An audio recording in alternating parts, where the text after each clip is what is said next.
Hello everyone, and welcome to the Awakener, Forgotten Oath. It's a roguelike action game that I saw being featured during the Tokyo Game Show, and I said to myself, that's the kind of game that I want to play. Because I really like roguelikes, I really like action games, I love hack and slash, and I love anything that's got like kind of a medieval feel to it. So I jumped right into it when I found the demo. I have played it a little bit, so it's not like it's the first time playing, so if I do badly, it's just because I suck and I'm just not real good.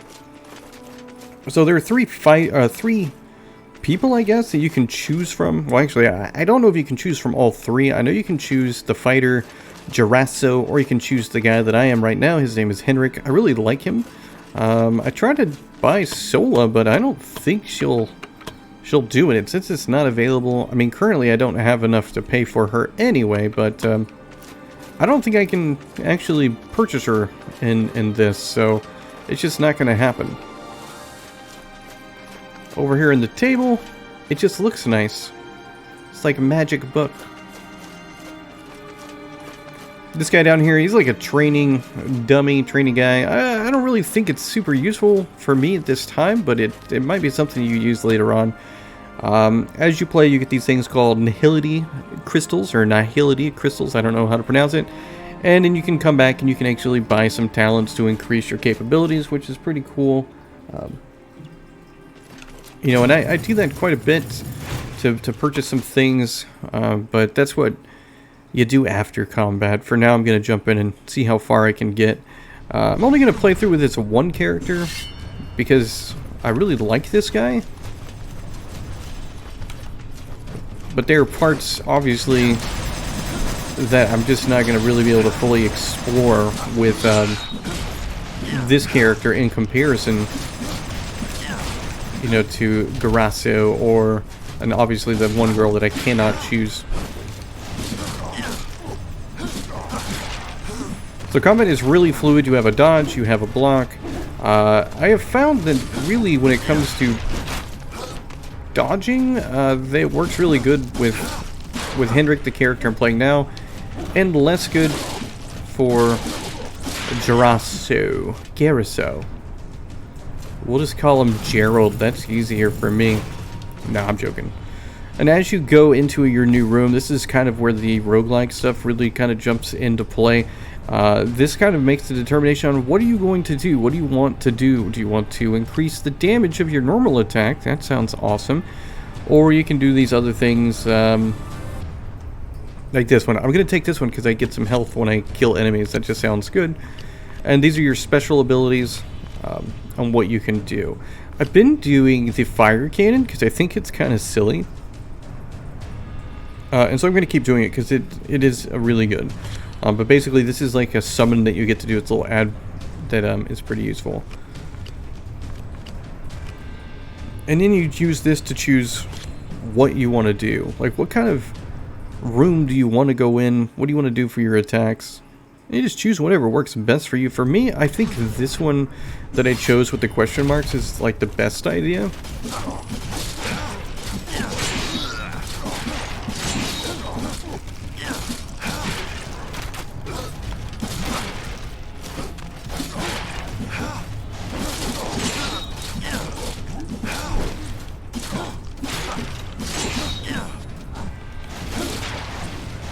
I did much better with Henrik. When I did it with the other guy, it took me...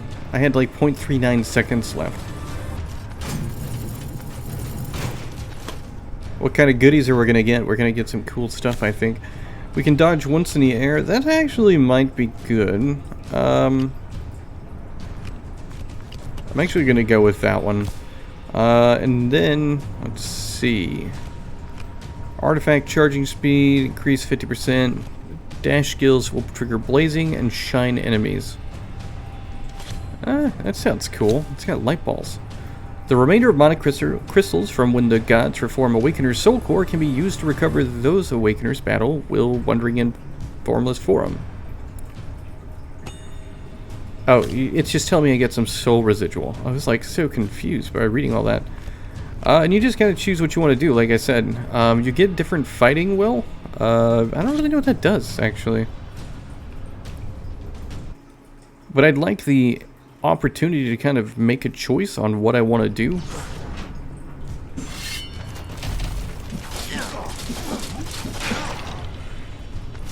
It's also insane, like, how much better this character is to play with than the other character.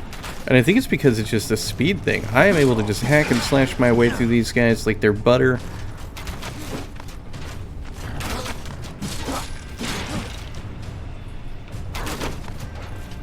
The only downside is I have yet to, like, perfect the dodge with this character and the block.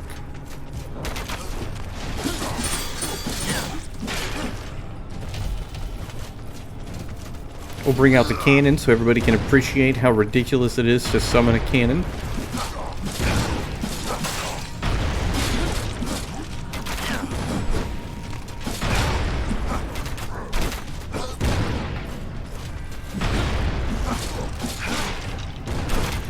I'm really digging that there's no stamina and I just get to focus on having a great time of killing these guys.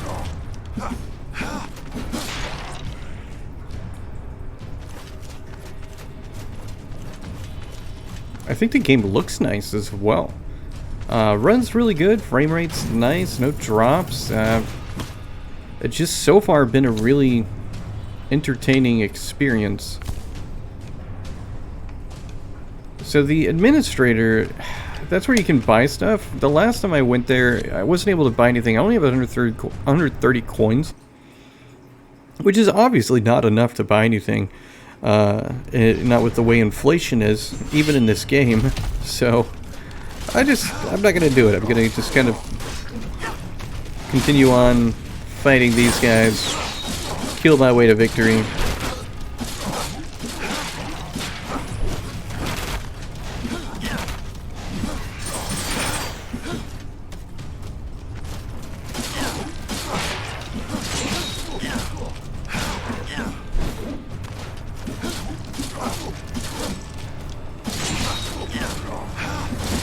And I did not do that in time. I don't know what happens. I think it just means I don't get like an extra bonus.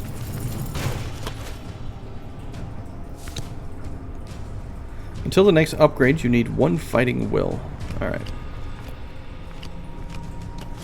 I'm gonna take this one because it sounds good. I still don't know. I mean, the relics seem to be really good. I know that I need 1. The relics are typically something that seems to be just in general a good idea to get. Anything that's going to help you get better combat capabilities is good. Oh, it's the boss. Or mini boss.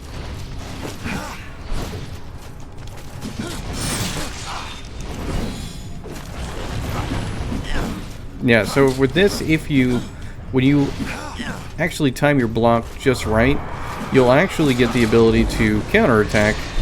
The counterattack is really going to depend on kind of what you're doing.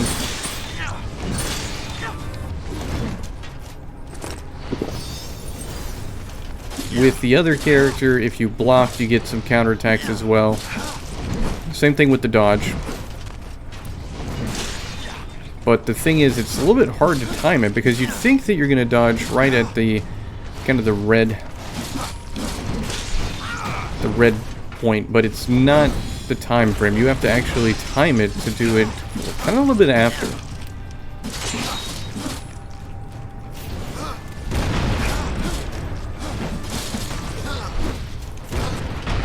I'll let him kind of spend a little bit of time helping me out there. It doesn't do a lot of damage, but it does enough to where it matters.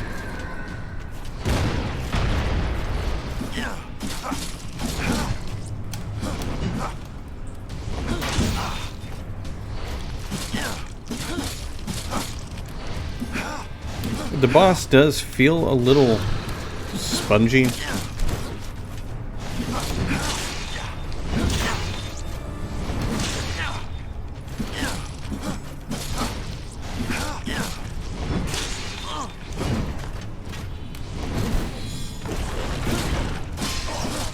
but I really like the combo counterattack system. It's really cool, and just when it comes down to the combat in general, it's been really just a lot of fun. One thing I don't really know that I'm a big fan of is it seems like your health is really going to rely on picking the right skills, or you know, having the appropriate amount of potions to survive. Because I haven't found a way to actually regenerate my health aside from getting like additional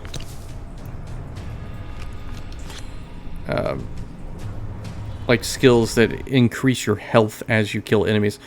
And that's only happened a couple of times, so I mean, I don't know exactly how I'm gonna really raise my health in the game, you know, during combat if I need it.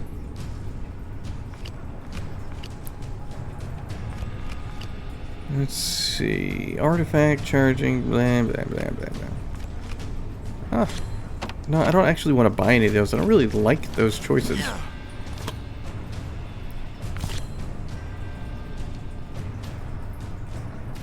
I pushed that sooner than I meant to.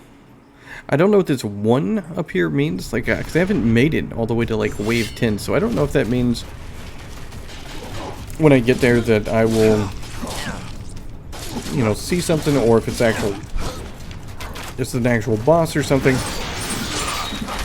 I just don't know what it is going to be, excuse me.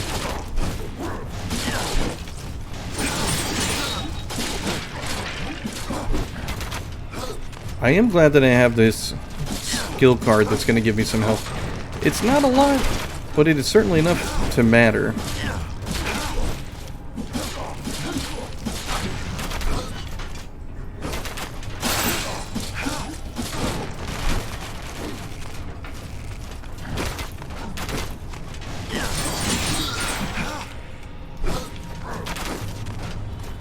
Yes, guy, please get off the trap. Oh, see, this guy couldn't get off the trap in time. You can use the traps to your advantage to, like, fight the bad guys, but that's not something that's really worked out for me, so I don't do it much.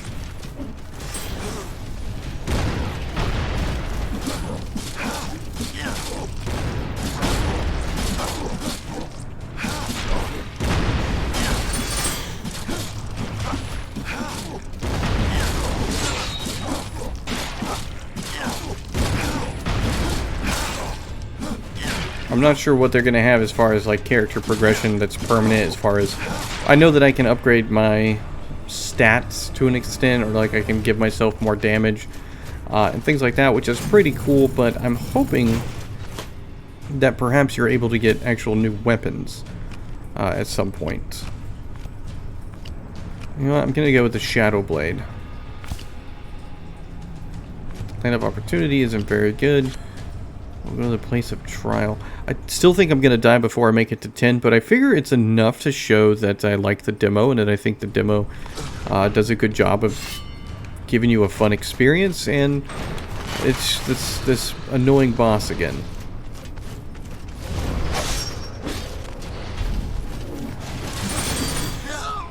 And he got me.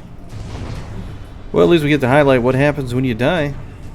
When you die, your body is destroyed, but then they recreate you, because that's what they do in this magical world of Silverland.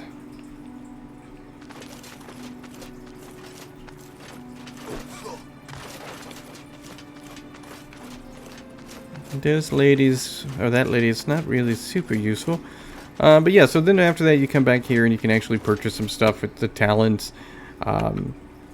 I can increase my total damage, which is useful, but I don't have very many crystals. Obviously, depending on how I play, I might get a whole bunch, I might not get much at all. So it does make it seem like the game might be a little bit on the grindy side in the beginning, until you're at least a little bit more proficient with what you're doing. But that's fine. I think that's okay. I think it's just gonna be fine. I enjoyed it quite a bit. So the link is in the description. The demo is up, I think, through for at least for a couple more days. I'm not sure if they're going to take it off after the end of the Tokyo Game Show, but it is available for you to play. I highly recommend it. I think it's quite good, very enjoyable, and as always, thanks for stopping by.